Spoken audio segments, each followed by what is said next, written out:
ભારતની અમેરિકાને ખુલ્લી ચેતવણી, યુદ્ધનો અંત લાવવાની શક્તિ ઈરાન પાસે હોવાનો કર્યો દાવો.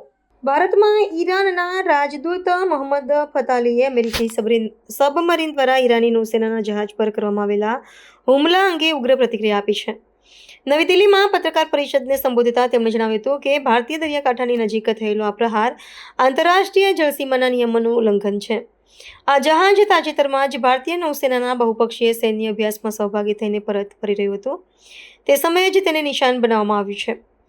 રાજદૂતે સત્તાવાર નિવેદનમાં ભારપૂર્વક જણાવ્યું હતું કે ભલે આ યુદ્ધની શરૂઆત અમેરિકા દ્વારા કરવામાં આવી હોય, પરંતુ તેનો અંત કેવી રીતે આવશે અને ક્યારે થશે તે ઈરાનના હાથમાં છે. સંરક્ષણ નિષ્ણાંતો આ નિવેદનને ઈરાન દ્વારા કરવામાં આવનારા સંભવિત વળતા પ્રહારોની પૂર્વ તૈયારી તરીકે જોઈ રહ્યા છે. આ હુમલાથી હિન્દ મહાસાગર ક્ષેત્રમાં શક્તિનું સંતુલન જોખમાયું છે અને પશ્ચિમ એશિયાના તણાવનો વ્યાપ હવે દક્ષિણ એશિયાના ઉંબરે આવી પહોંચ્યો છે.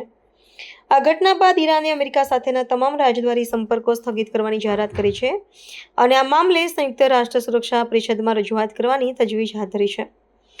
ભારતમાં સ્થિત ઈરાની દૂતાવાસે જણાવ્યું છે કે તેમના સૈનિકોનું બલિદાન એળે નહીં જાય અને પ્રાદેશિક સુરક્ષા માટે તેઓ કોઈ પણ ભોગે સમજૂતી કરશે નહીં.